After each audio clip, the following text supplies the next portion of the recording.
Well, thrilled to be here on December 16th. The semester's over. We've had commencement. We're still playing football, so that's a good sign. We're one of four teams. Really excited about the opportunity that's in front of us. I think looking back to Friday night, felt we certainly did what we had to do. It wasn't super easy right from the start. There was certainly some give and take, but I think we took advantage of the opportunities that presented themselves, in particular in that second and third quarter, and just really proud of the guys for that. A lot of teams, you get that 10-10 situation, I think would be, maybe panic would settle in or whatever, but this team is not built that way. And you make a lot about the onside kick and the fumble and those type of things, but we had to take advantage of those opportunities. Ultimately, to be 7 of 7 touchdowns in the red zone was critical. Our third down versus their third down. I think at one point it was 11 out of 13 versus 0 out of 8. I know it didn't quite finish that way, but significant stats that we always look at, and you just felt like our guys made the most of that night, and certainly within that game made the most of the opportunities that presented themselves. So it was a physical game. You come off 2 physical games in a short week. It was good to have the extra day.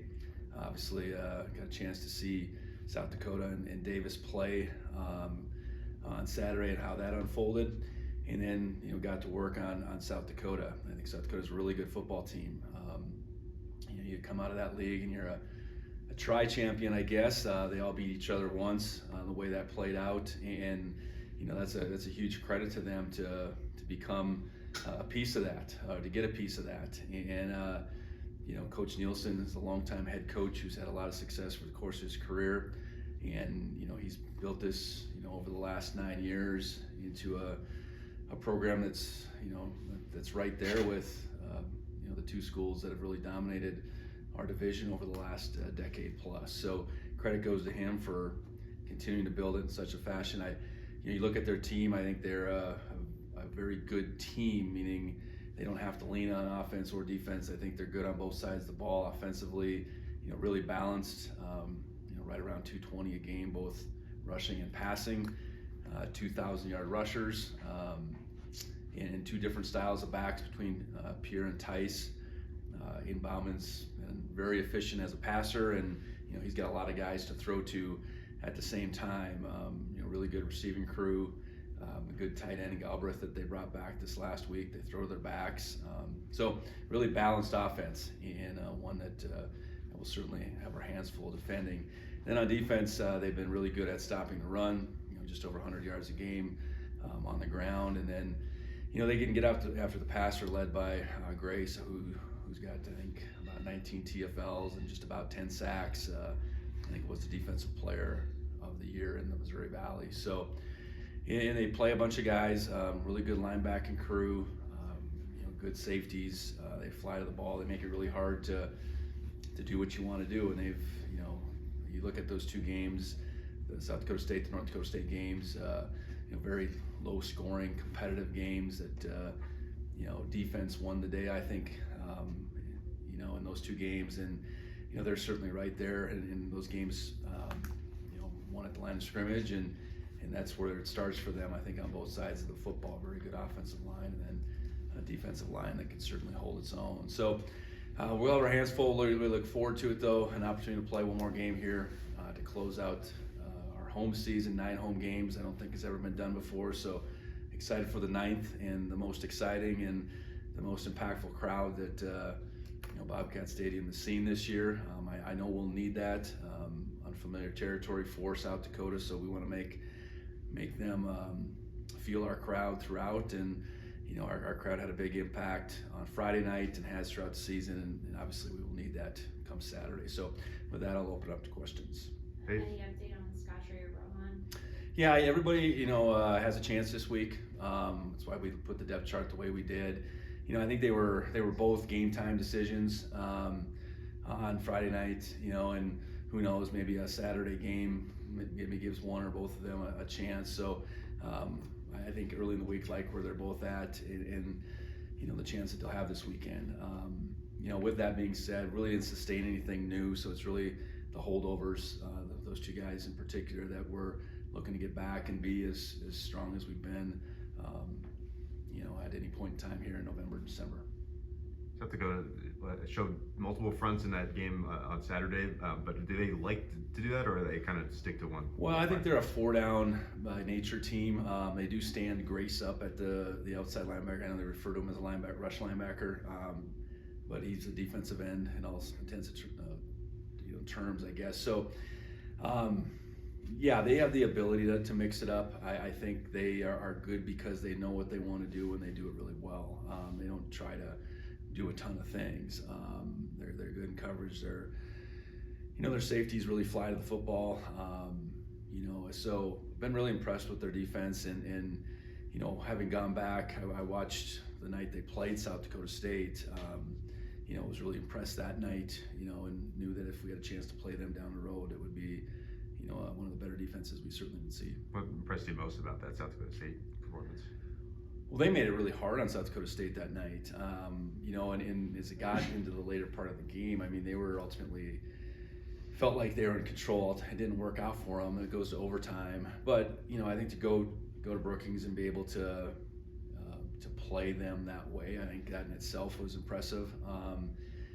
It was apparent that you could see that they were prepared to go toe to toe with South Dakota State, and then a bunch of weeks later, NDSU has to go down there, and that was an unusual game, unusual finish, but they found a way to win. So when you can put yourself in the conversation with those two programs, you've taken things to a pretty high level.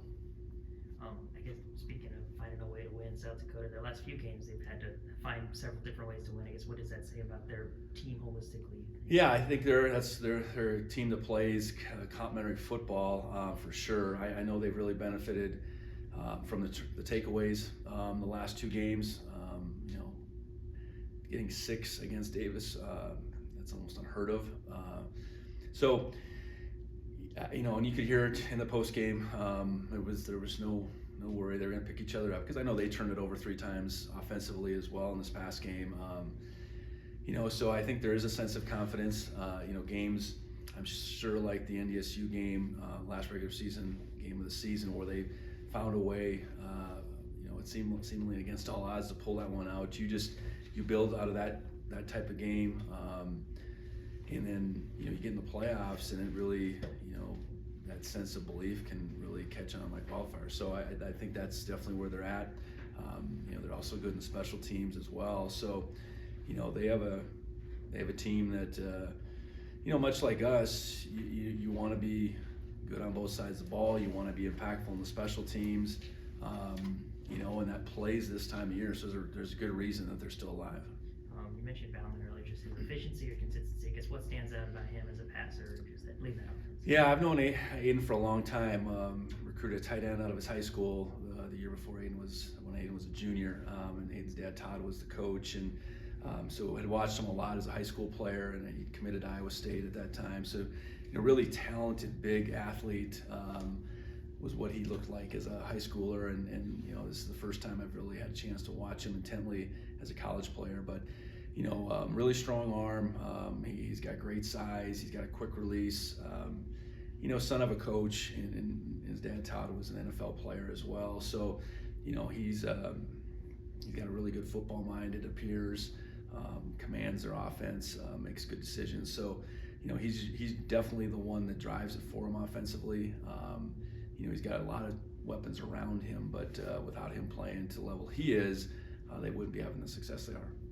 You mentioned around the time of senior day that the senior class knew they'd have a few more games at home. Now, with this being the final game at home, with how special this senior class is, how do you kind of handle those emotions going into this one? Does it seem like they're pretty good at handling their emotions, but just what was in store this weekend? I don't know. I think ultimately what they've done now is they've maxed out what it could be, as far as the home games go. But more importantly, there's another game on the other side of this that they all desire way more than anything else. So, they've done a really good job of making the most of every moment, meaning we're going to prepare like we can so that the moment works out in our favor.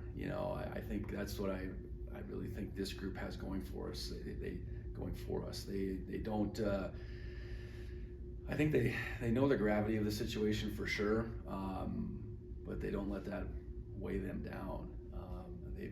They've been able to lead our team in a fashion because of how they go about their business each week. Those bunch of seniors are, so critical to our success, but the way it plays out on a Friday night or all these Saturdays is one thing. It's what they're doing, Monday, Tuesday, Wednesday, Thursday, to prepare and to show the other guys how it's done. So I think there's a lot of gratitude in maximizing the home opportunities this year, and I'm sure there'll be some emotions knowing that this will be the last game here, but I know it's more about creating a couple more weeks to this season, a couple more weeks to this team, and ultimately reaching that last game that they're going to be after. Speaking of that, Brody, specifically, I know you spoke about it plenty of times before, but final home game for him, how do you kind of put into words what he's meant just to this program? Yeah, I think there's a number of those guys. You look at I think for those guys, they would say, hey, we wanted to leave the place better than we found it, and there's no question they've done that. And I think there's a bunch of guys that have raised the bar at their position. I think Brody certainly has done that. I think a bunch of guys that have raised the bar on what it means to be a student athlete here at Montana State, and I think Brody definitely exemplifies that. And a group of guys that I think don't take anything for granted. They don't take any of these games for granted. They don't take their education for granted. They don't take what it means to be a Bobcat for granted. And there's, it's not just Brody carrying that flag. It's a bunch of them. So I think that's the really neat part about this group is that feeling of not taking opportunities for granted, whether it is on the football field, in school, in life, I think has really permeated this team, and we're far from perfect in that regard, but it's leaders like Brody that his legacy will be felt for a long time. He'll go down as one of the greats, I think, in this program. I have no doubt in my mind in saying that. So excited for him and this group to have maximized their opportunities here this fall, and excited for them to figure out how we can keep this thing going. Tommy, you talked a lot about his improved passing. Was there anything specific that you saw him work on over the off season, or just that he's really kind of mastered this year? I don't know that like anything special fundamentally or anything like that. I think we did make some adjustments in what we were doing. I think we added a much more thorough quick game package, I guess, to create more ordinary quarterback throws. It's not that we didn't have it, some elements of that in our passing game the past few years, but we really made a concerted effort there. I think the area I think he's improved the most is down the field passing. That was, and I'm talking posts and things like that. Just stuff we didn't do a lot with him the last couple of years. If we were going to do much of that, it was probably with Chambers. So that's probably, from a physical perspective, the one thing that he's improved. And I think the game has just continued to slow down for him in the passing game, meaning, okay, he's going to actually take the time to, maybe go through a couple reads. His ability to, be dialed in pre-snap, I think is to a point this year where, he's making, the decisions before the stuff's even happening, before the movement's even happening. And while he is still scrambling and is an effective scrambler, it's not necessarily this instinct, I guess. So there's some training his own mind, I suppose, that has gone into that. I know Coach Walker's work with him, I think, has been very productive through the time that he's been with them. I think even Coach Keaton, Chucky had an impact on him going back to the winter. So he was on this track. It's just, I think it's all come together, and it's probably some physical, but it's more just, it's a combination of what we're doing and it really fitting him this year, and him taking his game and his confidence to, I think really to an elite level right now. And obviously 3 years ago he had that really good semifinal performance here. Guys like Justice, Rylan, Brody were playing big roles on that team. So how much have you thought back to those guys' performance and just that game overall, the last semifinal game you've had here? Yeah, it was a special day for this program, and it is good that we do have some guys that were a big piece of that game. I look at this group now has played in 10 playoff games, right? I think that would be the number, and so they've been in some different situations, both here in Bobcat Stadium and on the road. I think they understand what playoff football is all about, meaning you've got to go out there and play your very best against a team that's capable of doing the same thing. Know that the other team is going to be able to make plays. Know that if we're at home, what does that mean? It doesn't guarantee us a win or anything like that, but we better be able to, I guess, feed the crowd. We better be able to do things that gets the crowd into the game. So I think, our playoff experience in general is what you think about, and there's definitely some good through those 10 games, but there's some lows too. We're 7-3 in those games, and I think that's what you try. Okay, what do you need to do to play your very best this time of year when you absolutely need to? And it's comforting as a coach to know you got a group of guys that have, the core of our team has been involved in so many big games, and we'll need them to come through come Saturday. Going down to Vegas with Brody and everybody for the Campbell presentation, just any takeaways from that experience? Well, it's an amazing event, and it is. I suppose Heisman night with that one award becomes the pinnacle of from the outside looking in, but the college football Hall of Fame banquet, honoring all those Hall of Fame inductees, and then honoring the 16 National Football Foundation Scholar Athletes. It's a heck of a night, and it is, in some ways it's who's who of college football that congregate in Vegas. It's an award ceremony that's been going on for a long time. It's only been in Vegas most recently, but I think to have Montana State represented there now 3 out of 4 years between Troy, Bill Kohler, and now Brody. I think that speaks to our program, but it really, it speaks to those 3 individuals for their performance, in Brody's case, on and off the field, to be able to put Montana State on that stage with, all the best programs across the country. So, it made for a busy day that day, practicing, flying down there and flying back after the banquet, but I know it was well worth it for Brody, and I think it was family to be there, and just thankful we were able to make it all happen. I'm also working on a story on Justice, and I know this season hasn't gone as you all planned for him, Yep. but just, I guess, what have you seen out of him this year, and just what he's meant in his career? Yeah, I think pretty quickly back in August, he didn't let it bring him down, and a guy that, especially offensive lineman, when you're one of, I think we have 18 in that position group. If you're a guy that's going to wear your ups and downs on your sleeve, it's going to have a wide-ranging effect within that group in particular. So I think his positivity from a pretty early stage post-injury, I think was significant for that room. I think he was able to look and say, I don't know why this happened here, but boy, I had 3 years of starting every game and not missing a snap basically in front of it. So, why did it happen?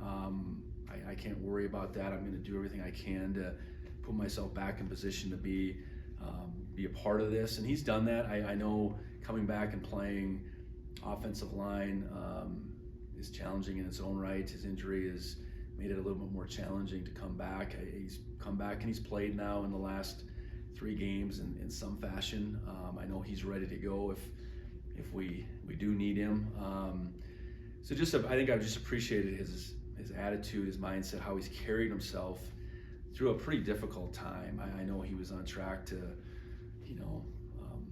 break starts records and be an all conference, all American type of guy. And again, you don't know why it happened. So I think he really appreciates what was in front of the injury, and he's making the most of what he can do to impact this team, throughout the rest of his time here.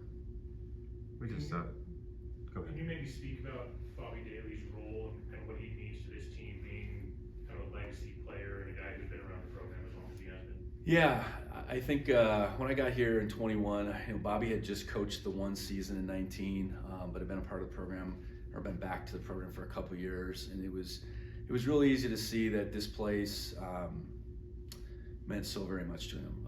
Obviously, he had played here, his brother Brad had, his dad Jay had, so the roots ran real deep, and Bobby being a walk-on and becoming an All-American, that's a pretty significant story into itself. But I think now coming back and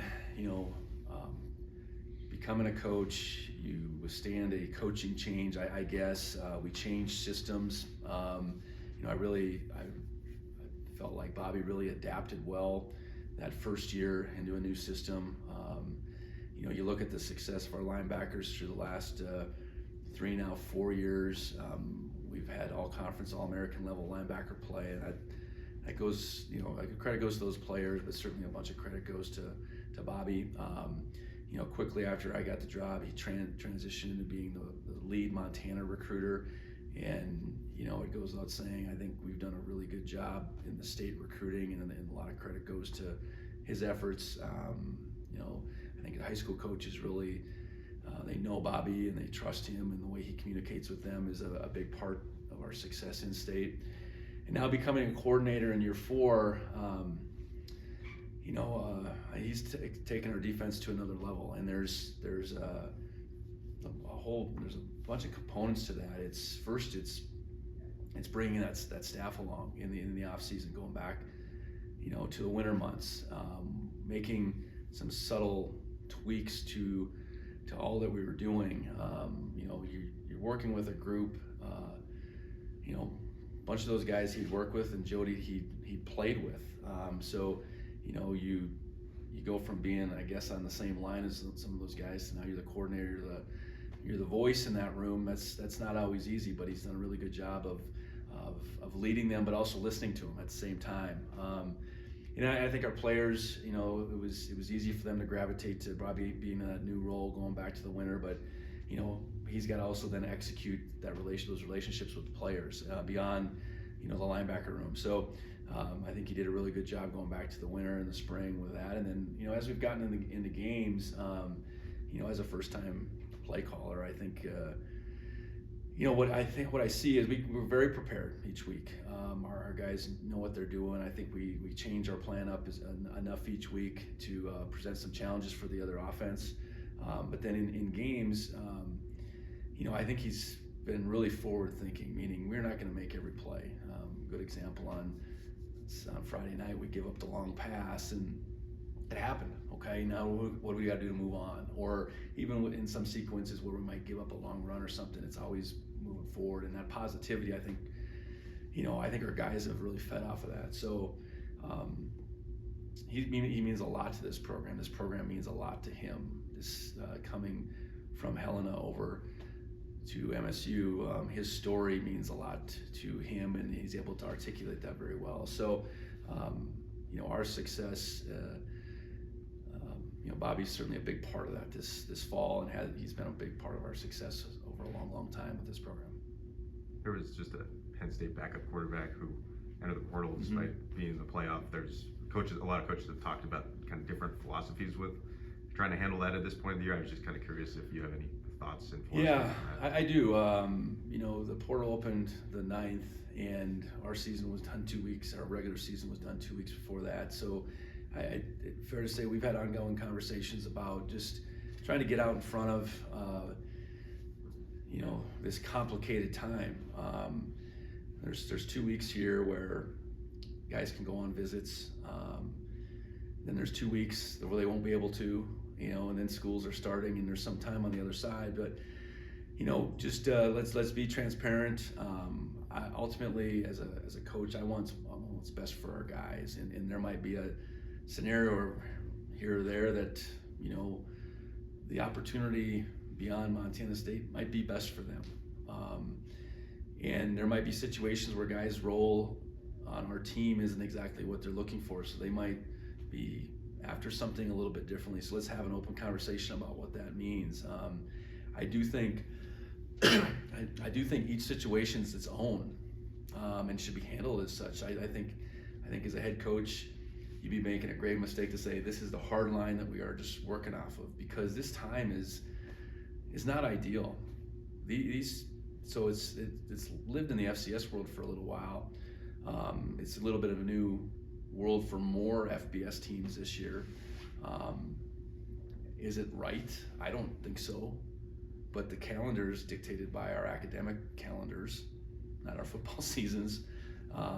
So it is what it is. We got to live in it. And, ultimately, I want our guys that are part of the 24 team to be part of the 24 team as long as they can. If that means they're not going to be part of the 25 team and we get to that point, that's the way it goes. But, it's a pretty messy time, I guess, at the very least. I don't understand exactly, the Penn State situation, other than they maybe drew a hard line, I guess. Because I know there's some of those playoff teams have guys in the portal that are still, contributing, and I don't know. It's you live and you learn, I guess, is what you're trying to do, and being out in front of it this year, I think, has served us a lot better than it did last year, when we really didn't have those conversations. Then our season's done, and then what happened. So. Coulter, do you have anything? Yeah, sorry, I was trying to. Can you hear me okay? Gotcha. Yeah. A couple follow-ups on what you were just talking about. One thing in terms of quarterback development, Tommy's now in year 4. You see that across the playoffs. I think all 4 of the teams left have guys that are 3 or 4 year starters. What do you like about that? Give a guy multiple years of experience, and how much can that make his last season sort of a peak like Tommy is reaching right now? Well, there's a huge investment put into that position, and if you're always turning it over, that's challenging. Because each quarterback is a little bit different, and you want to cater your offense towards the quarterback more than any other position. And to say that 2 guys are exactly the same, I don't think is ever the case, even if you have a couple guys battling it out. So I think there's that lean with your offense first of all. So if you can have that lean like we have, really for the better part of 3+ years now, you can continue to develop within that and evolve within that.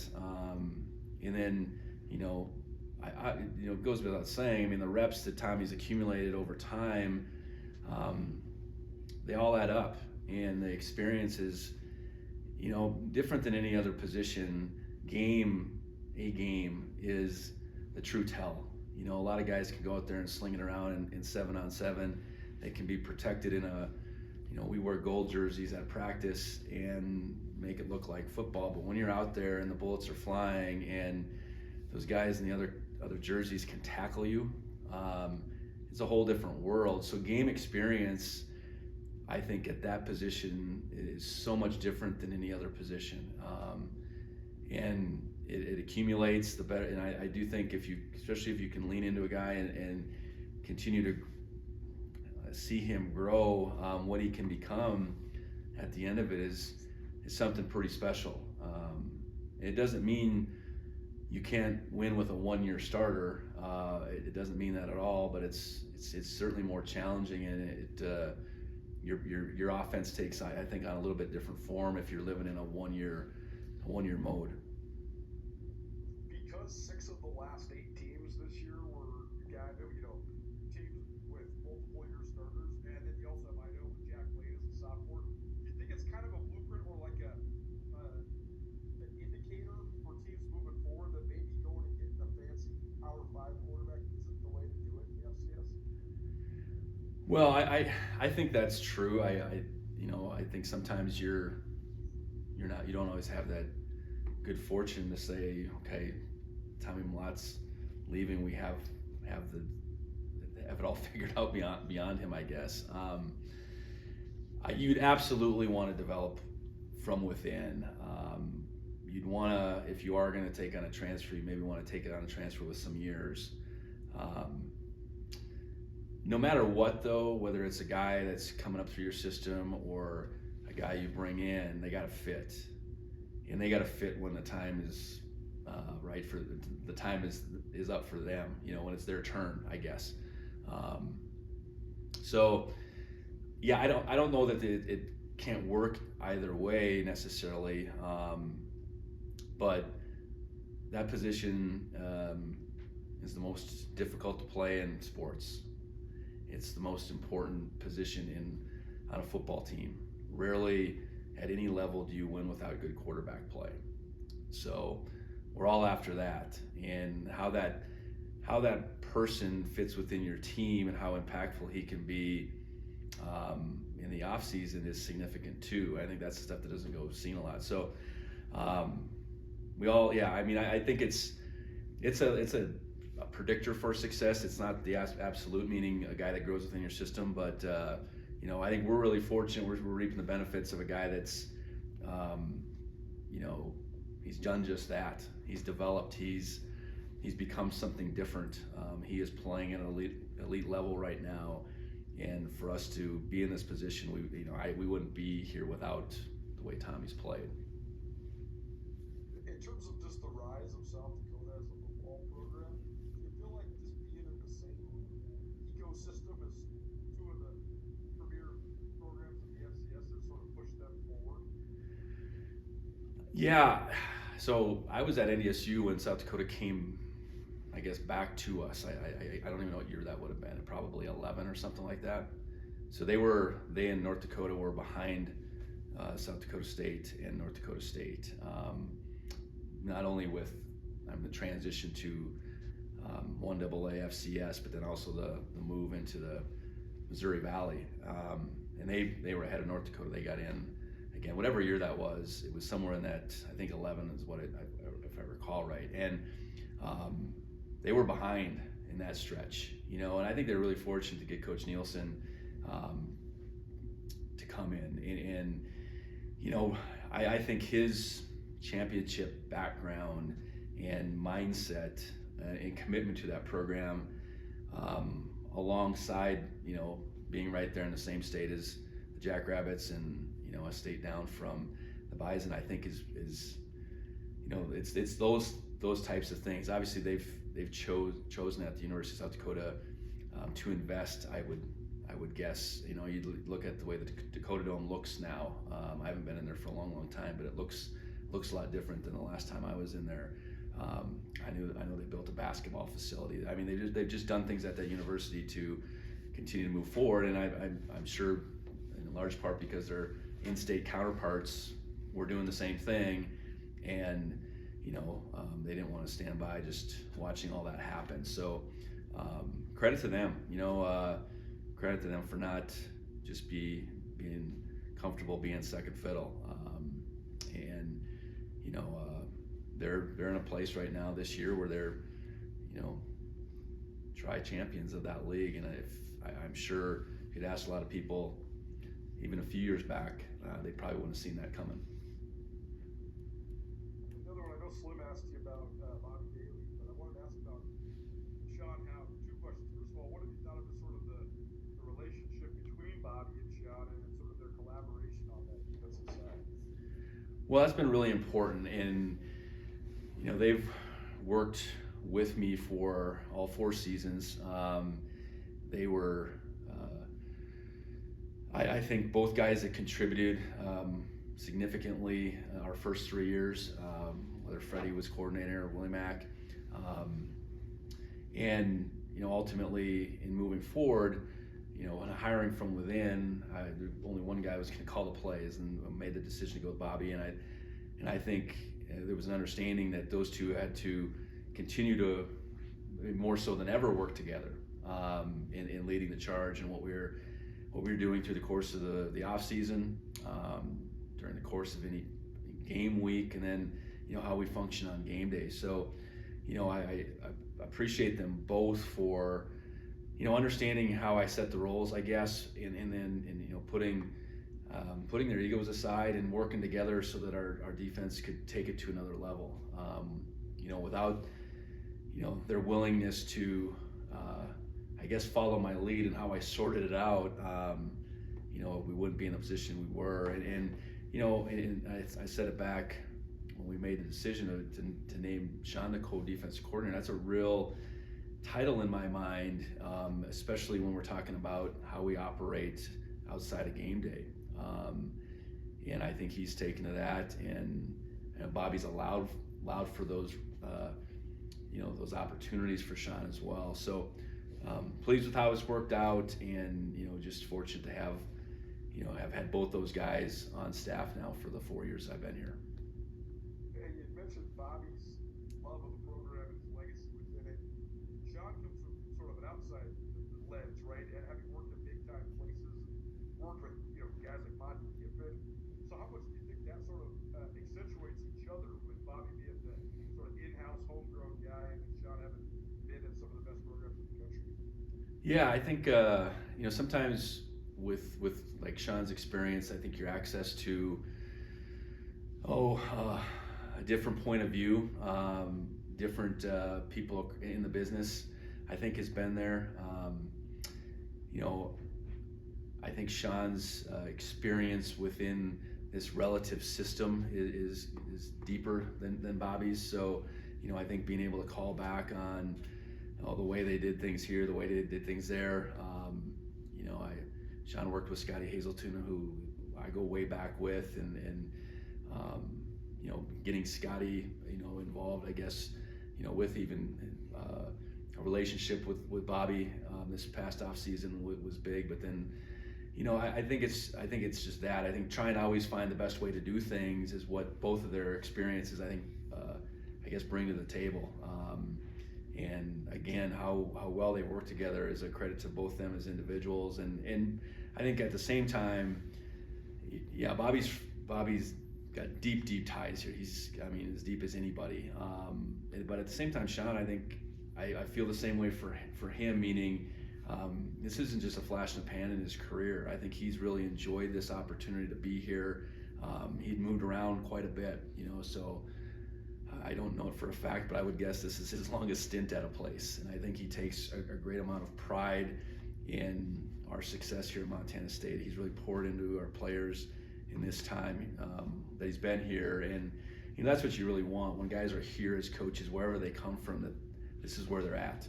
And they're entirely invested in the opportunity to lead our players and to give them the best chance to have a meaningful experience. And I in different ways, I think they've both done that while they've been here.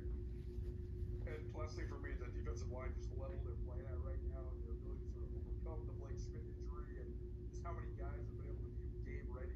How much of a testament is that to this coach out? Yeah, it's a lot of credit goes to him, and certainly Coach Bapp as well. And I think since I've been here, the charge has been we can't just go out there with 4 guys. We've got to develop depth, and I do think this is the deepest group that we've had, both in talent but then experience as well, and guys truly understanding their roles, and if it means they're a single digit type of guy plays per game, they're gonna single digit plays are gonna be impactful. Or the guy that's gonna play 40 plus plays, he's gonna figure out how to do that. I think our creativity within that group has stretched the group. Guys like Kenny and Brody and even Dom Solano be able to go inside and do some things. The emergence of Paul Brott, Sean's seen that through from his redshirt year, where Paul came in as a pretty raw, hardworking, talented guy, but become, I think, a real force. So, I think our development there has been on par with what we'd hoped it would be.